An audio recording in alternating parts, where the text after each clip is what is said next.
Hello दोस्तों, तो आप लोग कैसे हैं। मैं आशा करता हूं कि आप लोग बढ़िया और मस्त हो गए। तो आज हम फिर से आ गए हैं नया क्लास के साथ। आज है क्लास सोशल साइंस का। तो जल्दी जल्दी से लाइव क्लास में जुड़ जाइए और अपने दोस्तों के पास शेयर करिए जल्दी से फटाफट शेयर कीजिए, अपने दोस्तों के पास शेयर कीजिए। और अभी तक लाइक नहीं किए हैं तो लाइक ज़रूर करें। लाइक करके चैनल को पर अगर नए हैं तो चैनल को सब्सक्राइब करने अपना भरोसेमंद चैनल JBD मास्टरमाइंड। तो चलिए वीडियो को शुरू करते हैं। आज हमारा है सोशल साइंस का है। सोशल साइंस में जा करके गर्दा उड़ा देना है। मैट्रिक बोर्ड परीक्षा में एग्जाम हॉल में बैठना है और बस गर्दा गर्दा कर कर रख देना है। तो चलिए शुरू करते हैं आज का क्लास। अपने दोस्तों को जल्दी जल्दी से जोड़ लीजिए। चलिए, चौरी चौरा चौरी चौरा घटना महत्व था। चौरी चौरा घटना का महत्व क्या था। मोस्ट वीवीआई इंपॉर्टेंट क्वेश्चन है मेरे प्यारे छात्रों। तो जल्दी जल्दी से अपने दोस्तों को वीडियो को शेयर कीजिए।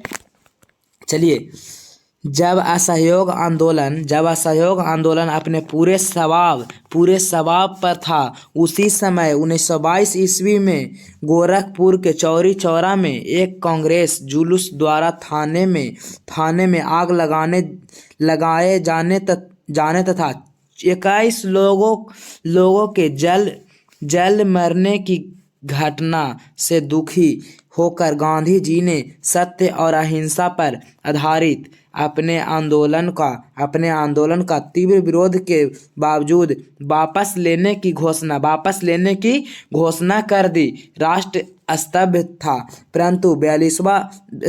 परंतु गांधी जी अपने सिद्धांतों एवं उद्देश्यों के प्रति पूरी तरह अडिग थे। तो ऐसे तो चलिए आगे देख लेते हैं। मैं आशा करता हूं कि आप लोग को समझ में आ गया हो और अपने कॉपी और कलम को लेकर के ही बैठें और इस प्रश्न को अपने कॉपी में उतार करके और याद करें, अपने दिमाग में बस सेट कर लें। चलिए अगला प्रश्न देख लेते हैं।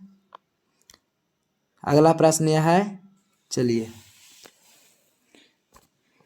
स्वयं सहायता समूह से आप क्या समझते हैं। स्वयं सहायता समूह SHG, स्वयं सहायता समूह, इसको कहा जाता है SHG कहा जाता है। इसको SHG कहा जाता है।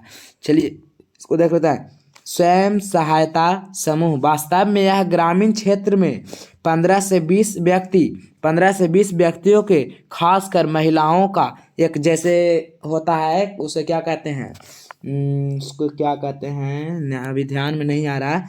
अनौपचारिक समूह होता है जो अपनी बचत तथा बैंकों से लघु ऋण लेकर अपने सदस्यों के पारिवारिक जरूरत को पूरे करते हैं और विकास गतिविधियां चलाकर गांव का विकास और महिलाएं सशक्तिकरण में योगदान करते।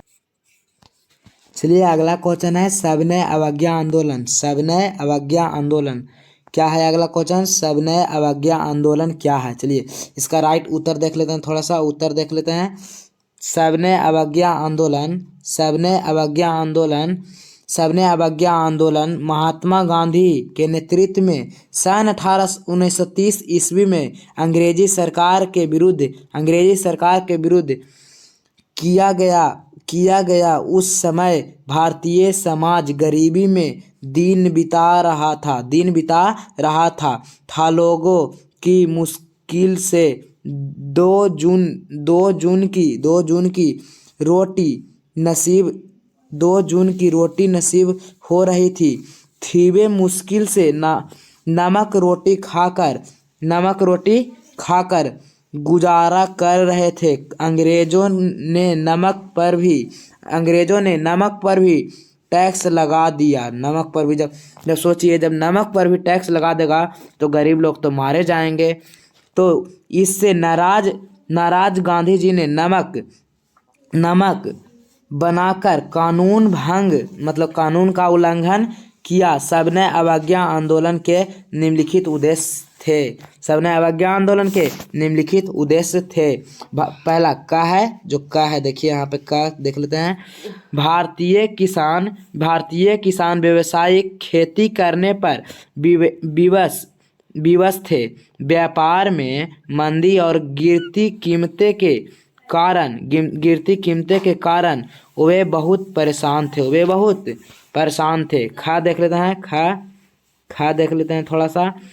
उनको आय कम होती जा रही थी और वे लगान का भुगतान नहीं कर पा रहे थे। और वह लगान का भुगतान मतलब जो लागत लगता था पैसा, उसका भी भुगतान नहीं कर पा रहे थे।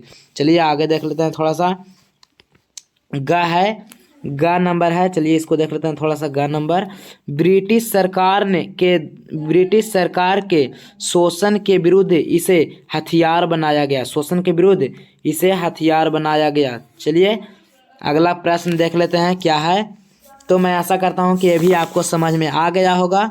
चलिए अगला प्रश्न देख लेते हैं। चलिए थोड़ा सा अगला प्रश्न है ये, चलिए इसको भी देख लेते हैं।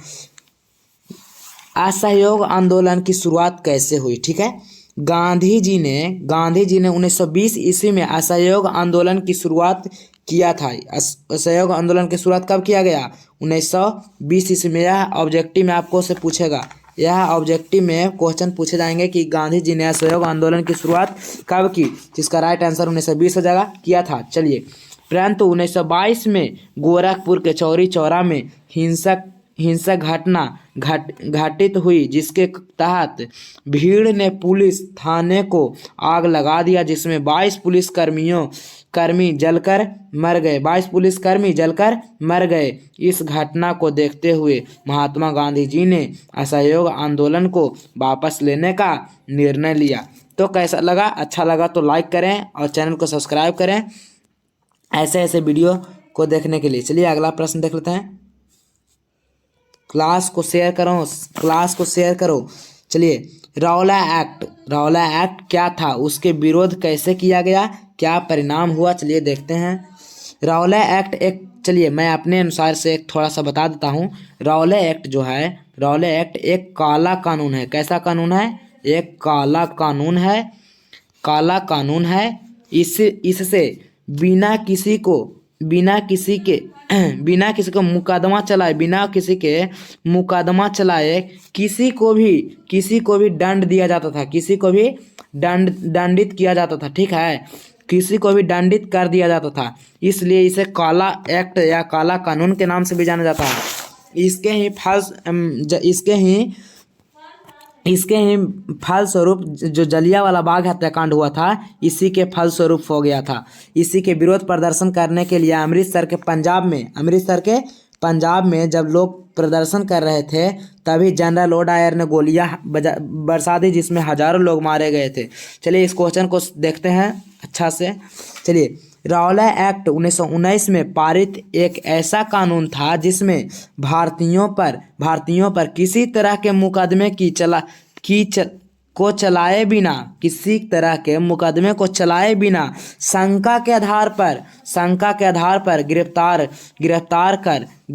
कर 2 साल तक की जेल में बंद किया जा सकता था। 2 साल तक के जेल में बंद किया जा सकता, इसलिए इसे काला एक्ट या काला कानून के नाम से भी जाना जाता था।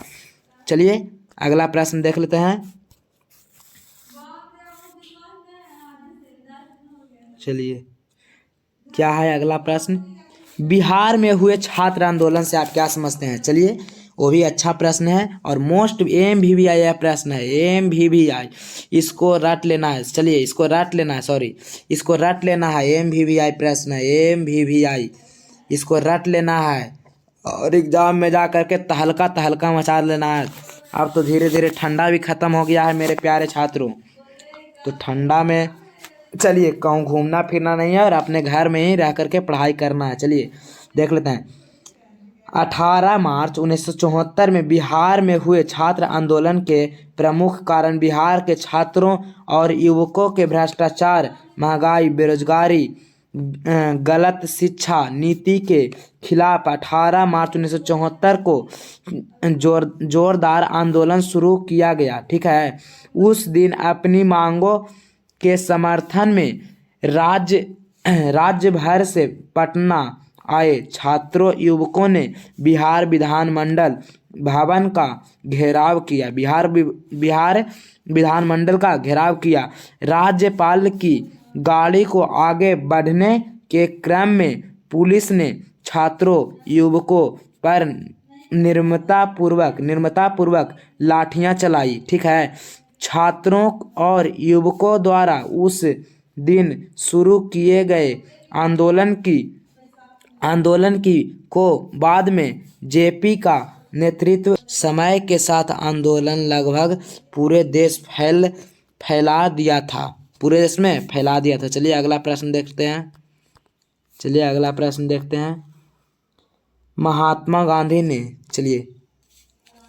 चलिए दांडी मार्च को देख लेते हैं थोड़ा सा। ये भी मोस्ट एमवीवीआई प्रश्न है, एमवीवीआई प्रश्न है, इसको ध्यान से थोड़ा सा देख लेना है। चलिए, महात्मा गांधी ने 12 मार्च 1930 ईस्वी में अहमदाबाद के पास स्थित साबरमती आश्रम से दांडी गांव तक 24 दिनों का पैदल मार्च निकाला था। दांडी मार्च, जिसे नामक मार्च दांडी सत्याग्रह के रूप में भी जाना जाता है, 1930 में महात्मा गांधी के द्वारा चलिए थोड़ा सा इसको ऊपर कर लेते हैं।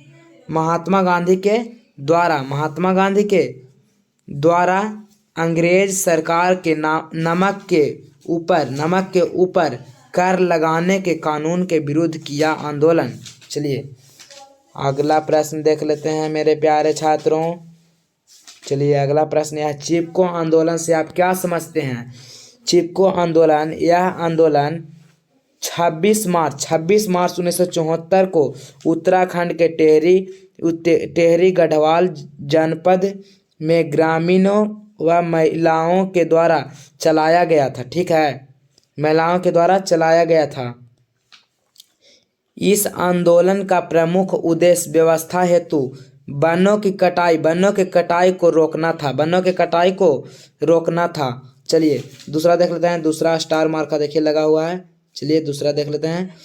टेहरी गढ़वाल का नवजीवन आश्रम इस आंदोलन का प्रमुख केंद्र था। ठीक है, चलिए अगला देख लेते हैं।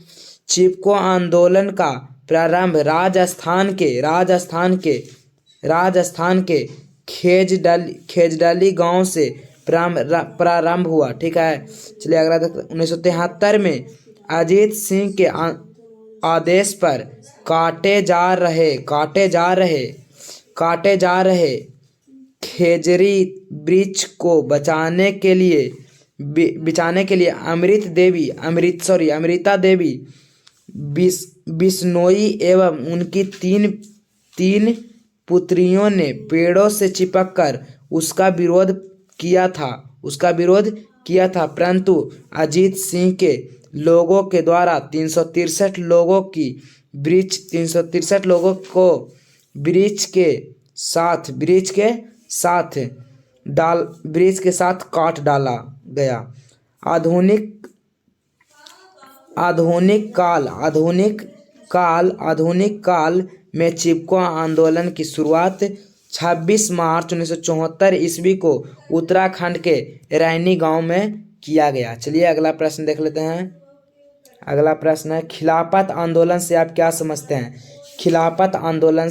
समझते हैं?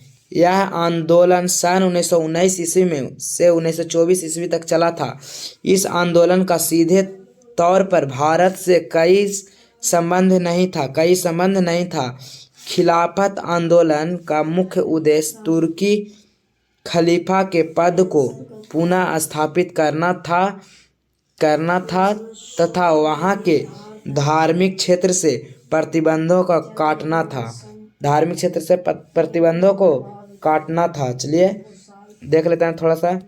सन 1919 में अली बंधुओं द्वारा अखिल भारतीय खिलाफ कमेटी का गठन किया गया, जिसने इस आंदोलन की शुरुआत की। ब्रिटिश सरकार पर इस आंदोलन का कोई खास प्रभाव नहीं पड़ा और वर्ष 1920 में सार्वेस की संधि से तुर्की का विभाजन कर दिया गया। चलिए अगला प्रश्न देख लेते हैं। 1857 के विरुद्ध, चलिए सिपाही विद्रोह से आप क्या समझते हैं? 1857 के विद्रोह का प्रमुख राजनीतिक कारण ब्रिटिश सरकार की गोद निषेध प्रथा या हड़प नीति थी। यह अंग्रेजी की विस्तारवादी नीति थी जो ब्रिटिश भारत के गवर्नर जनरल लॉर्ड डलहौजी के दिमाग की उपज थी। कंपनी के गवर्नर जनरलों ने भारतीय राज्यों को अंग्रेजी साम्राज्य में मिलाने के उद्देश्य से कई नियम बनाए। 10 मई 2018। चलिए, वीडियो पसंद आया तो लाइक करें और चैनल को सब्सक्राइब करें, अपने दोस्तों के पास शेयर जरूर करें। तो चलिए bye bye, tata, take care, bye bye.